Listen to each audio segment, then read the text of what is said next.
Hello guys আজি আৰু এটা নতুন ভিডিঅ'লৈ আপোনালোক সকলোকে স্বাগতম জনাইছো। আজি গৈ আছো আমি পামহিত অৱস্থিত ভীমাশংকৰ মন্দিৰলৈ।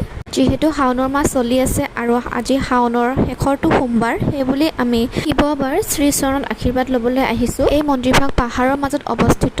মুক্ত ধৰিব পাৰিছে চাগে কিমান ওপৰলৈ উঠি আহিবলগীয়া হৈছে, আচলতে ভাগৰলৈ গৈছে। আৰু ইয়াত এওঁলোকে বিনামূলীয়াকৈ খোৱা ব্যৱস্থাও কৰিছে, খিচিৰি পায়স। আৰু ইমান দূৰ গৈ ভাগৰি যোৱা তেওঁৰ হাতত ধৰিয়ে ভগৱানক অৰ্পণ কৰিবৰ কাৰণে ধূপ চাকি কিনি ল'লোঁ। আৰু এয়া মই জ্বলাই লৈছোঁ। প্ৰথমতে গণেশ বাবাক দি লৈছোঁ, যিহেতু যিকোনো কৰ্মৰ আগত তেওঁকে পূজা কৰা হয়। গণেশ বাবাক পূজা কৰি আমি লাইন পাতিলোঁ।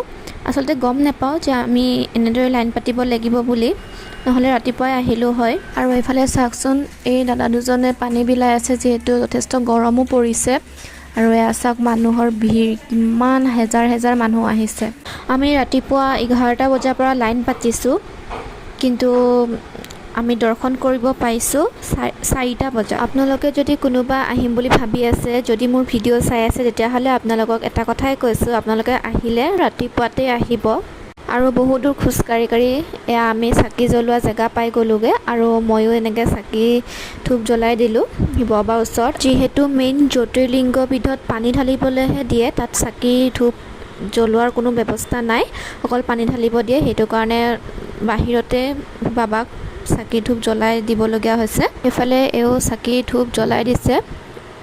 সঁচাকৈ ইমান ধুনীয়া এটা পৰিৱেশ আৰু ইমান ঠাণ্ডা পৰিৱেশ, বিৰাটেই ভাল লাগিছে আহি কিনে। যদিও কষ্ট হৈছে খোজকাঢ়ি, তথাপিতো ভাগৰ অনুভৱ হোৱা নাই। আৰু শেষত আমি মন্দিৰভাগ পাওঁ অৱস্থা।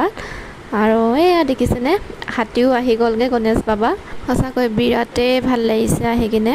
আৰু ইয়াত আপোনালোকে আহিলে বা পানী ঢালিবৰ কাৰণে কোনো ঘটি বা লোটা আনিব দৰকাৰ নাই। ইয়াত পূজাৰীসকলে পানী ঢালিবৰ বাবে ঘটি আৰু লোটা যোগান ধৰিছে। এয়া দেখিছে নহয়, মোৰ হাতত এটা ঘটি আছে আৰু এও লৈ লৈছে। সঁচাকৈ অলৌকিক এটা দৃশ্য, ভাষাৰে বুজাব নোৱাৰি। আৰু এইফালে চাওকচোন, লোটাবিলাক ইমান ধুনীয়াকৈ সজাই পৰাই থৈ দিছে। আৰু চাওক, এইফালে শিলৰ মাজে মাজে পানী বৈ আহিছে। ইয়াত আচলতে শাওনৰ মাহ বুলি নহয়, বছৰটোতেই বহুত ভিৰ হৈ থাকে, শাওনৰ মাহত বেছিকৈ হয়। আৰু এয়া মই পানী ঢালিলোঁ আৰু এও ঢালি দিলে। আৰু এয়া ফুল অৰ্পণ কৰিলোঁ। আৰু এইটোৱে হৈছে মেইন জ্যোতিৰ্লিংগবিধ। আৰু পানী ঢালি আমি বাহিৰলৈ ওলাই আহিলোঁ। এয়া চাওকচোন, কি ধুনীয়া এটা পৰিৱেশ, খালি মানুহৰ ভিৰ বেছি আৰু যেনিবা। গাইছ, এতিয়া আমি দৰ্শন কৰি কিনে ওলালোঁ। এতিয়া ঘৰলৈ গৈ আছোঁ। শেষত পুনৰ এটা নতুন ভিডিঅ' লৈ আকৌ লগ পাম। আজিলৈ বাই বাই।